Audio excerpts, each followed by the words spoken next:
Do livro Agenda Cristã, de Chico Xavier, pelo espírito de André Luiz. Irmãos em perigo, os que pretendem transformar o próximo de um dia para o outro a golpes verbais, os que descobrem pareceres inteligentes e bons conselhos para todas as pessoas, distraídos dos problemas que lhes são próprios, os que colocam a mente em outro mundo, de maneira absoluta, sem atender aos deveres do mundo em que respiram, os que permanentemente e incessantemente preocupados em defender-se, os que fazem 10 projetos maravilhosos por dia, sem concretizar nenhum deles em 10 anos, os que reconhecem a grandeza das verdades divinas, mas que jamais dispõem de tempos para cultivá-las em favor da própria iluminação, os que adiam indefinitivamente para amanhã o serviço da compreensão e do amor ao próximo, os que se sentem senhores exclusivos de todos os trabalhos do campo da caridade, sem distribuir oportunidade a serviço aos outros, os que declaram perdoar a ofensa, mas que nunca conseguem esquecer o mal, os que encontram ensejo em se entendiarem da vida. Aproveite muito bem o seu dia.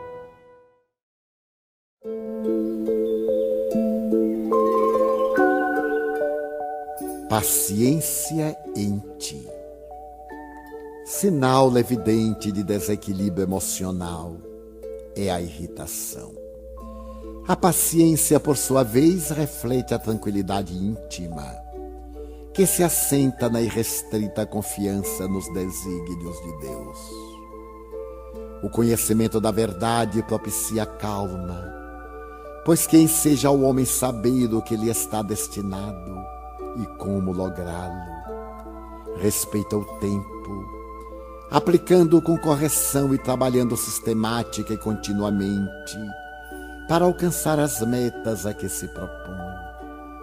Em todas as circunstâncias comporta-se com equidade, pois sabe que as ocorrências da vida obedecem às leis da causalidade, assim submetendo-se-lhes, sem deixar-se desarmonizar por fatores fortuitos, negativos. Desencadeada a ação, advirão os resultados, conforme o tipo de movimento desenvolvido. Irritar-se, impacientar-se, somente agrava o quadro dos acontecimentos que não podem ser alterados. Desse modo, harmoniza-te com a vida, adquirindo o tesouro valioso da paciência. Nas competições destrutivas, aguarda a tua vez. Nas lutas de predomínio, espera o teu lugar. Nos choques da ambição, permanece em paz. Usa a paciência como instrumento de luta, não te desequilibrando quando os múltiplos convites ao desespero estiverem assodando as tuas resistências. Cada experiência te brindará maior capacidade para outros cometimentos, forjando os metais dos teus sentimentos para vitórias mais amplas. Assim, fica alerta e paciente. Conhecendo a lei de justiça, compreendes que somente te acontece conforme a necessidade da tua evolução. Não te aflijas, nem te apresses. Sem tardança, porém com paciência, atua sempre, aguardando o correto resultado das tuas realizações. Com paciência conquistarás tudo, após te haveres conquistado a ti mesmo para o bem e para a paz.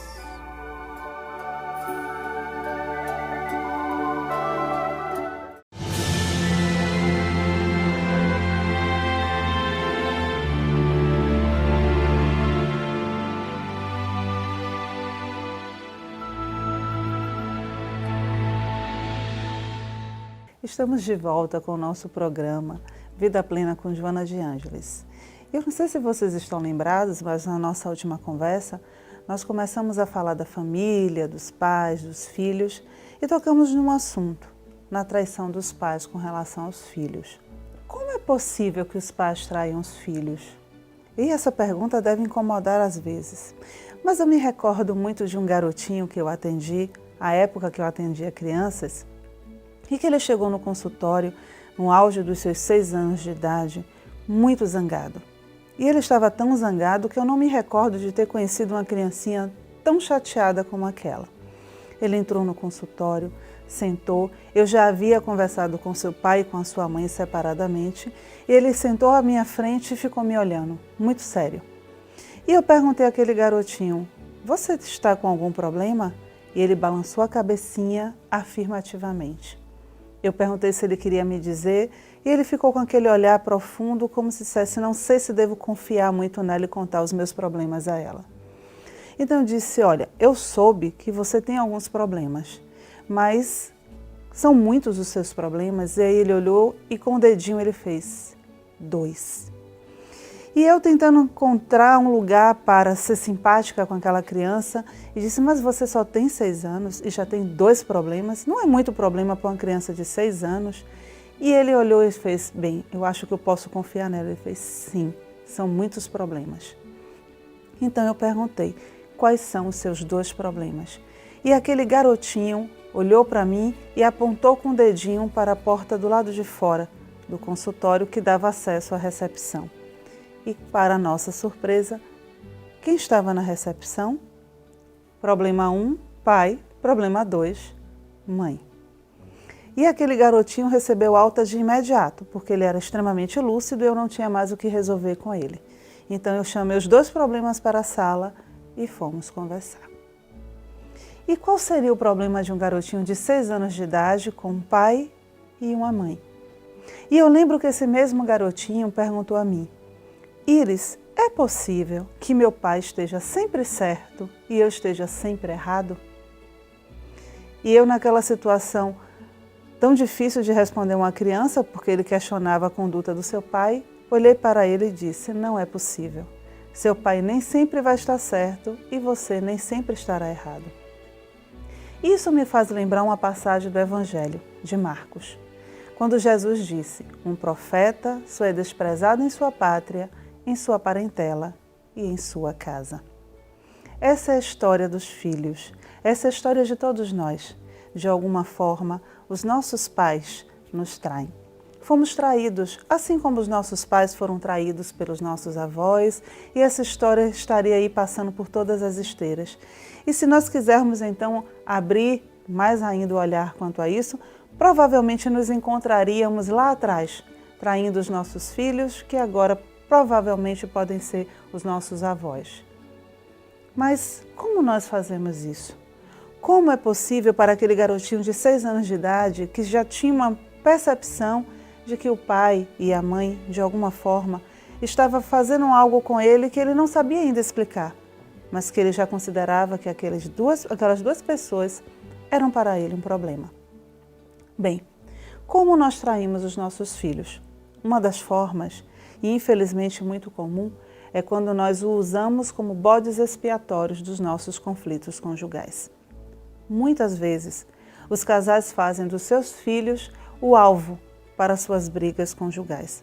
Isso pode ser de várias formas. Uma muito comum nos nossos dias é quando a mãe ou o pai, usando a desculpa de que tem preocupação do filho dormir sozinho ou que a criança chora muito ou tem medo, coloca o filho na cama do casal para dormir. E a criança vai ficando ali anos a fio. Claro que a criança vai se acostumar a dormir na sensação de proteção dos seus pais, mas que na verdade muitas vezes aquela criança está inserida ali na cama do casal para separar o casal, para dificultar o contato físico desse casal. E esse é só mais um dos exemplos de tantos outros que a criança se vê inserida nesse jogo emocional, nessa dificuldade de ambos de viverem aquela experiência e de sentarem como pessoas adultas e resolverem. O garotinho que eu contei há pouco, ele estava vivendo algo muito parecido. Os pais estavam brigando muito. Os pais, na verdade, estavam pensando no divórcio e aquela criança não sabia.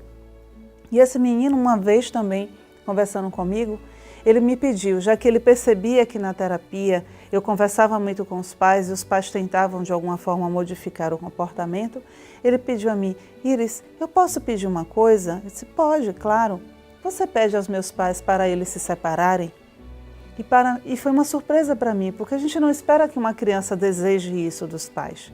E eu perguntei para ele: mas por que você quer que seus pais se separem? Você sabe o que é uma separação? Eu sei sim. Papai vai morar em outra casa e eu vou ter um outro quarto. E era assim que ele resumia a separação. E quando eu perguntei a ele se ele não ia ficar triste com aquilo, ele disse: não, porque o papai e a mamãe brigam todos os dias. Hoje, quando eu vinha para a terapia, o papai e a mamãe brigavam no carro porque não tinha dinheiro para pagar a luz. Só que a mamãe tem dinheiro para pagar a luz. Ela ontem comprou uma bolsa. E o papai também tem dinheiro para pagar a luz, porque ontem ele estava no bar junto com os amigos.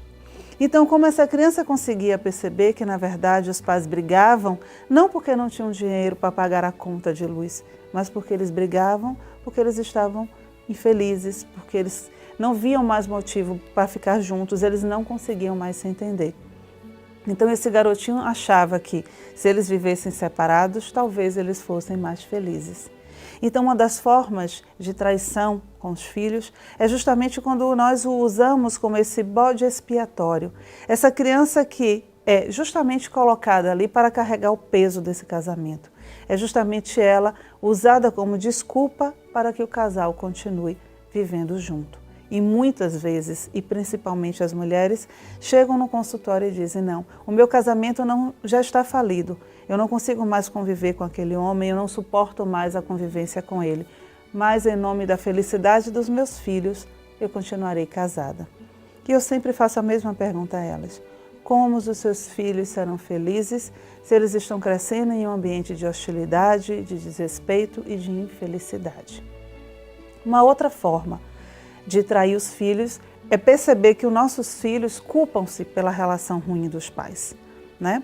Então ele entende e tenta equilibrar as emoções por causa da culpa.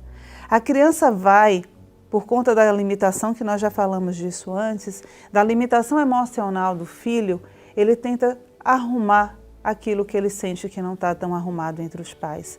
Então ele tenta compensar a ausência do pai com a mãe ou a ausência da mãe com o pai. Eu tive um caso que atendi há anos atrás, muito delicado, onde a criança percebia a dificuldade dos pais que já estavam separados há muito tempo. E ele sempre fazia esse papel. Quando ele estava com a mãe, ele tentava ser um homem perfeito, um homenzinho, porque ele ainda era muito jovenzinho. E essa mãe ficava feliz de ter ali aquele garotinho tão responsável, tão concentrado, tão estudioso. E quando ele estava com o pai, ele era exatamente o filho que o pai esperava. E o filho que o pai esperava era um rapaz descolado, ousado, que não tinha muita responsabilidade. Só que esse garoto, em um determinado momento, bem próximo ao início da adolescência, começou a entrar em conflito, porque ele, na verdade, não sabia quem ele era. Ele sentia-se muito culpado de deixar a mãe perceber que ele nem sempre estava muito disposto a estudar, nem sempre ele estava muito disposto a fazer com ela o evangelho no lar, mas ele tinha medo de decepcionar essa mãe. E a mesma coisa com o pai. Nem sempre ele estava com coragem, ou ele tinha de fato coragem de enfrentar as ondas do mar, ou fazer esportes radicais com aquele pai. Ele tinha medo. Mas ele tinha medo de dizer isso ao pai, porque o pai costumava comparar os medos dele e as imperfeições do filho, dizendo que aquilo ele tinha herdado da mãe e vice-versa. Então aquele garotinho foi colocado numa situação onde ele não poderia parecer com a mãe para o pai e não poderia parecer com o pai para a mãe. E quem ele era, afinal de contas? Como essa criança ia se tornar um adulto equilibrado? E para a minha surpresa no seu processo de atendimento, ele chega para mim e diz assim: eu tomei uma decisão, e confessou para mim que estava programando o suicídio. E eu tomei um susto com aquilo e tentava conversar com ele para compreender porque ele chegou à conclusão de que a vida dele, ainda tão no início, não valia mais a pena. E ele foi muito claro para mim, muito mais claro do que muitos adultos que já havia atendido.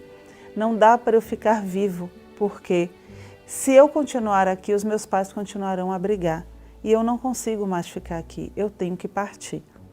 Então foram alguns meses para trazer de volta esse garoto e perceber que a vida dele era muito mais importante do que o conflito dos pais dele. Foi preciso chamar a mãe, chamar o pai e conversarmos para que eles conseguissem perceber a dimensão da lesão que eles estavam causando àquele ser. Algum tempo depois, esse garotinho, já na sua adolescência, chega para a mãe e toma uma decisão. Mãe, eu quero fazer intercâmbio, eu preciso sair do país, eu quero estudar, eu quero conhecer outras culturas. E a mãe ficou desesperada porque, apesar de tudo, ela ainda estava muito apegada àquele filho. Ele era o homem da vida dela. Ela passou todo o tempo dela dedicada à educação daquele rapaz. E o pai, que sempre tinha as experiências de aventura com aquele filho, fica surpreso, porque passa a acreditar naquele momento, com a decisão do filho, que o filho não mais precisa dele. E os dois, então, pai e mãe, entram em conflito existencial com a decisão daquele garoto. E mais uma vez, ele é levado à terapia e ambos vão à terapia porque acreditam que ele está tentando fugir, como tentou fugir anos antes com a ideia do suicídio. Mas aquele garoto agora, apesar de muito jovem, estava muito mais maduro e ele foi taxativo no que disse. Eu só tenho agora duas escolhas. Eu não mais quero morrer fisicamente, mas se eu ficar aqui tentando atender o desejo de um e o desejo do outro, eu morrerei do mesmo jeito, porque eu deixarei de ser eu. E entre morrer para vocês e morrer para mim, eu prefiro, se for necessário, morrer para mim. E aos 14 anos, esse garoto ganha um nível de maturidade que é muito raro, porque nem toda criança vai conseguir chegar a esse ponto. Então, que fiquemos agora nas nossas reflexões, pensando nisso, porque no nosso próximo bloco nós iremos continuar pensando em como estamos traindo os nossos filhos.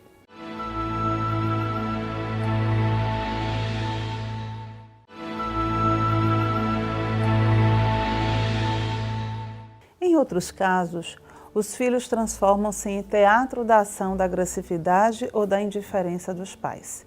E mais uma vez, a gente vê aqueles seres tão pequenos, tão frágeis emocionalmente, vivendo o que hoje, em alguns casos, principalmente nos casos de separação, já se chama e já se é legalmente proibido fazer, que é alienação parental.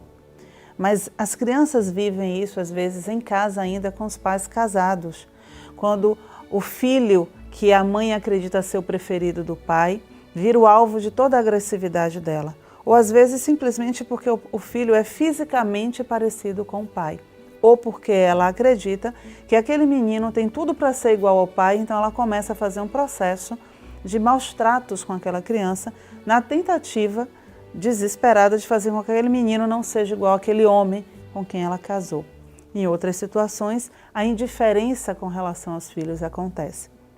E são centenas de casos que eu poderia ficar aqui uma semana contando para vocês, da dificuldade emocional dos pais, como afeta diretamente o filho, como essas crianças vão passando pela adolescência de forma muito triste, muito sozinhos, buscando suas tribos, e como se chega na fase adulta, muitas vezes, com essa sensação dessa agressividade fazendo parte da vida deles.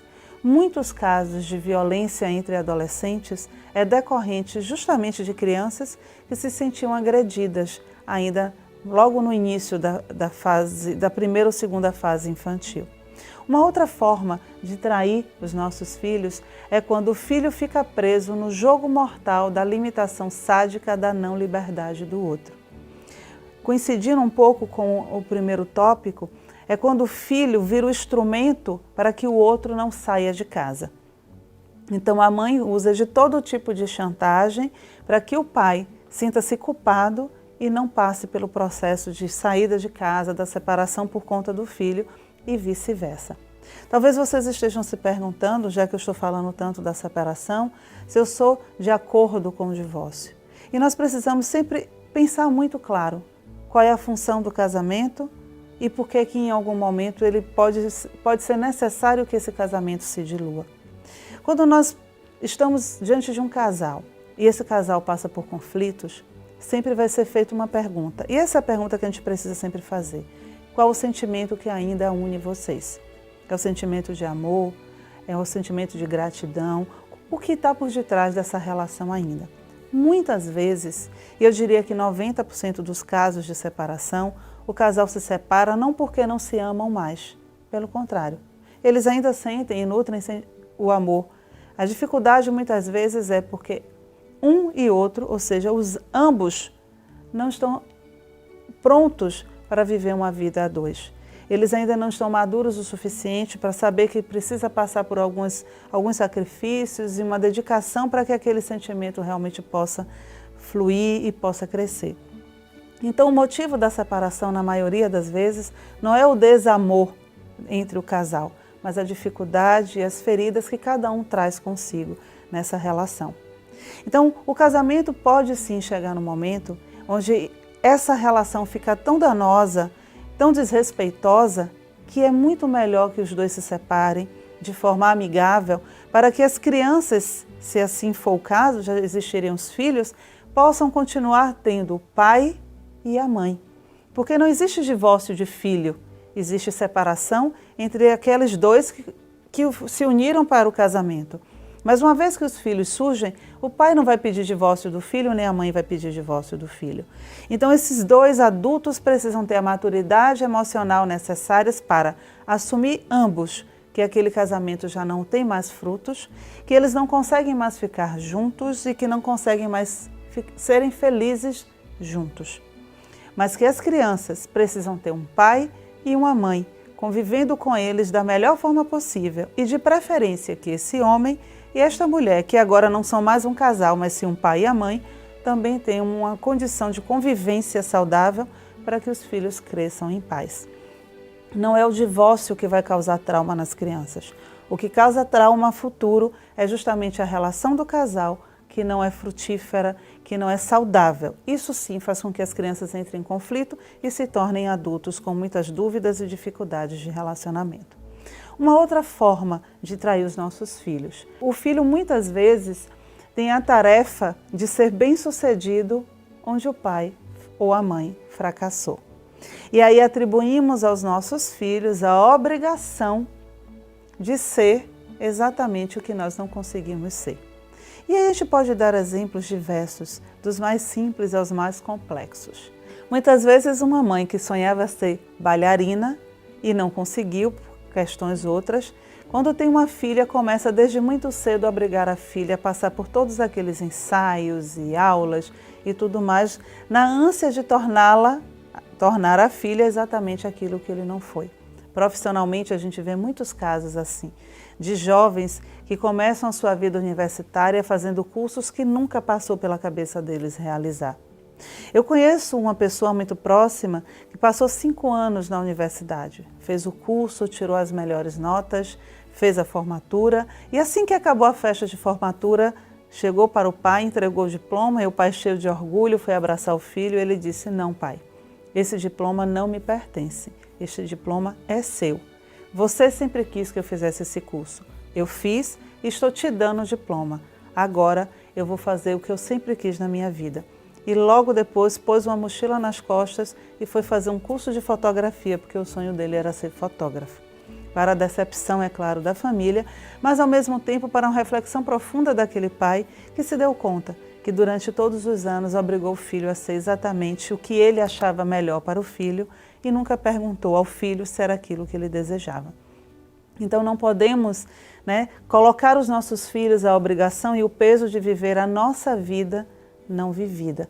Como diz Jung, tudo aquilo que os pais não realizam na sua vida, e a gente volta para a nossa pergunta do programa anterior, que é justamente esse pai que deseja a felicidade do filho, que se sacrifica pelo filho, mas que não se dá conta que ao sacrificar-se tanto, deixa de viver a própria vida.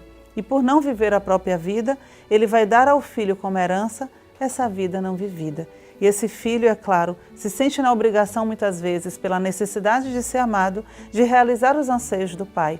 E aí a gente vai vendo isso passando de geração a geração, porque o pai não viveu a vida, o filho herdou a vida não vivida do pai e o neto vai herdar a vida não vivida do pai e assim por diante. E nós vamos para um outro ponto, que também é muito importante. Os pais permanecem a vida inteira meio crianças ou totalmente crianças. E muitas vezes, para uma criança, é difícil administrar uma relação com o pai ou com uma mãe, ou com ambos, quando esses não são maduros o suficiente. A criança vai passar naturalmente, porque a psique naturalmente passa pelo seu processo de evolução. Então a criança vai sair daquela sua fase de primeira infância, entra na segunda infância, como tem que ser. Mas vai chegar um ponto onde a criança não mais consegue se desenvolver, ou em alguns casos ela desenvolve, mas ela não pode demonstrar isso, porque o pai e a mãe não a conseguem compreender. E nós vemos muitas vezes a mãe fazer birra muito mais do que a própria criança. Porque se a criança não fizer o que ela quer, ela também não vai fazer o que a criança precisa viver. E nós vamos vendo aquela relação que não cresce. Em alguns casos de patologia, isso é até compreensível, mas quando não, não tem porquê. Esse casal que não se entende, essa pessoa, né, essa mãe ou esse pai que não consegue amadurecer, provavelmente não tem como ajudar o seu filho e vai trair o seu filho, principalmente de forma muito grave, no seu crescimento espiritual. Porque uma parte extremamente importante do papel de pai e de mãe é poder conduzir aquele espírito na sua estrada segura para o crescimento, no seu crescimento espiritual, o seu crescimento evolutivo. E aí vem um outro ponto. Nós falamos da família e falamos da educação dos filhos, mas não podemos dissociar que, antes dos filhos, um casal se forma. E esse casal, que seria o primeiro ponto para o início de uma família, precisava estar pronto para viver toda essa experiência. Precisava estar disposto, não só de forma externa, para atender uma demanda social e que cobra o tempo todo da gente, porque em determinado momento da nossa vida, as pessoas começam a cobrar o namorado, e aí se você tem um namorado, começa a cobrar o noivado, e quando você fica noivo, cobra um casamento, e é claro que logo após o casamento começa a cobrança dos filhos. E as pessoas muitas vezes têm filhos para atender uma demanda social, sem se preparar de fato, sem estar pronto para receber no seio do seu lar uma criança que muitas vezes, e eu sempre costumo dizer que criança não nasce com manual de instrução, então é sempre um mistério. Aquele ser, naquele momento que se torna filho, também diploma pai e mãe conjuntamente. E todos os dois ainda, muitas vezes, mal saíram da condição de filhos, começam a exercer o papel de pai e de mãe. Então é importante que ao preparar-se para um relacionamento, a pessoa deve pôr em ordem as coisas dentro dela. Também deve aprender que ser parceiro no relacionamento é algo extremamente importante, né? Preparar-se para o relacionamento. Perceber que é preciso colocar as coisas internas em ordem. Há algum tempo atrás eu assisti um filme intitulado A História de Nós Dois.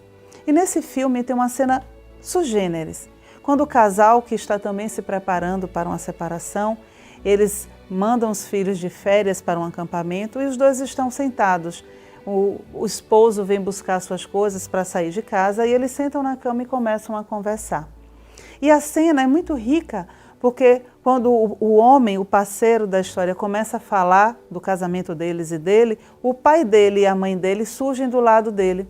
E ele começa a falar uma reprodução fiel do que é o relacionamento dos pais dele. E quando a esposa começa a falar, a mesma coisa acontece. E num determinado momento da cena, não é mais o casal que está na cama, mas sim 6 pessoas. E a gente vai percebendo exatamente essa dinâmica do que é o casamento. O quanto eu preciso colocar as coisas em mim em ordem primeiro. Eu preciso mergulhar em mim, pôr tudo no seu lugar, para depois, junto com esse outro que eu escolhi ser aquele que vai caminhar comigo nessa estrada, pensarmos em trazer os filhos para este mundo. Vamos dar o nosso intervalo e voltaremos com as nossas reflexões.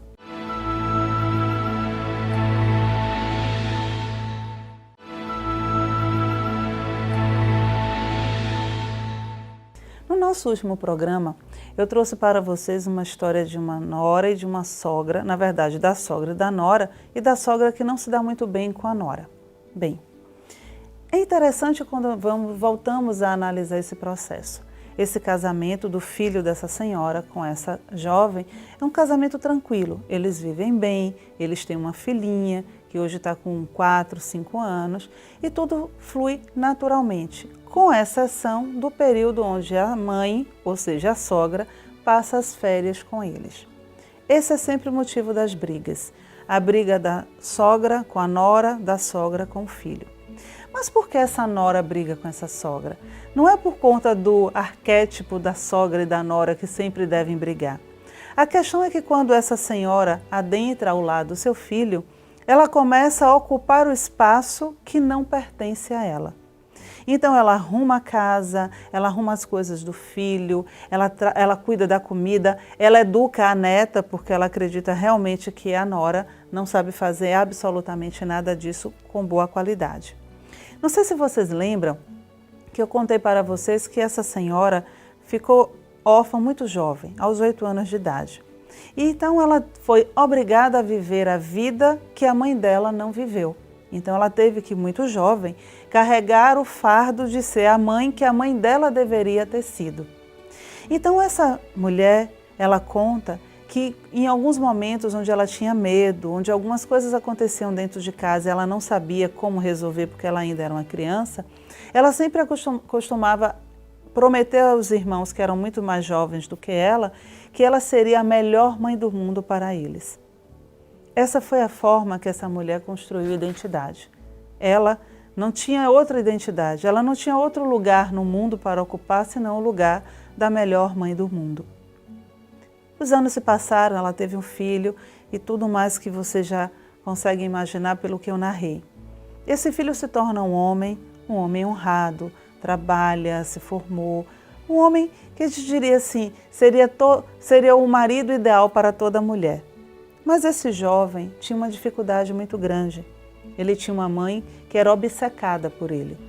Uma mãe que estava ali o tempo todo olhando para ele. Não porque ele tinha que ter a melhor mãe do mundo, mas porque ela tinha que ser a melhor mãe do mundo. E esse foi o ponto de entrave na vida desse rapaz. Porque essa mulher nunca conseguiu sair desse papel. Ela nunca conseguiu sair do papel de mãe. Passaram-se os anos e esse jovem, na universidade, conhece uma jovem. Uma jovem que seria então a sua futura esposa. E ele, segundo a própria mãe conta, ele não se apaixonou de imediato por essa jovem. Mas aconteceu um episódio. Em um determinado momento, na universidade, no ano seguinte ao deles, a turma nova entrou na faculdade e fizeram o famoso trote. E um dos jovens, vítima desse trote, estava muito assustado e ele ficou com medo e quase chorou porque ele era ainda muito jovem. E ela, então, passou por meio da multidão, enfrentou os colegas, tirou aquele menino do meio do trote, abraçou o garoto e disse: "Vocês só vão fazer qualquer coisa nele passando por cima de mim." E ele se apaixonou. É ela. Ela é a mulher ideal, a mulher corajosa, uma mulher destemida. Sem se dar conta, de que ali ele encontrava naquela mulher alguém muito parecida com a mãe dele, que sempre na infância dele dizia a ele: "Qualquer coisa que fizerem com você terão que passar por cima de mim."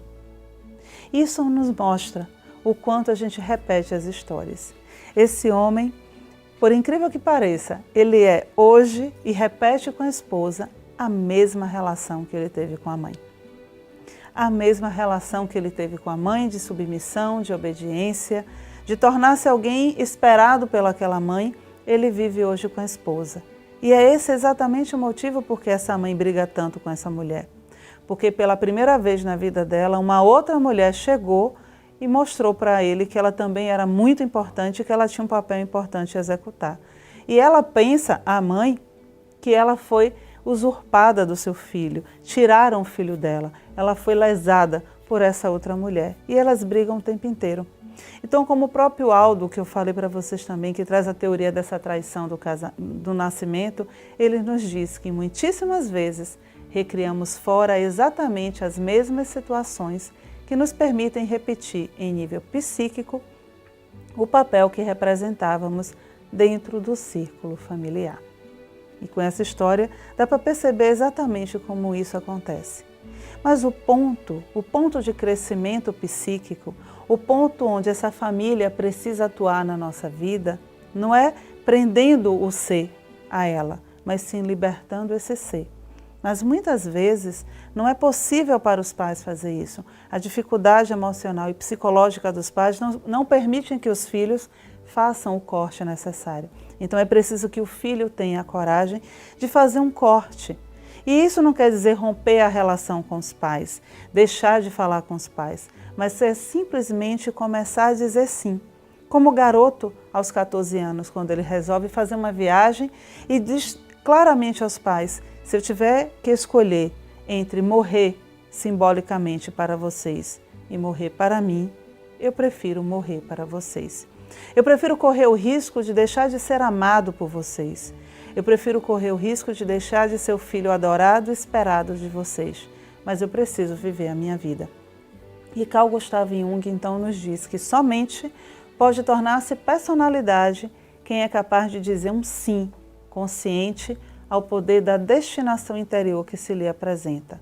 Quem sucumbe diante dela fica entregue ao desenrolar cego dos acontecimentos e é aniquilado.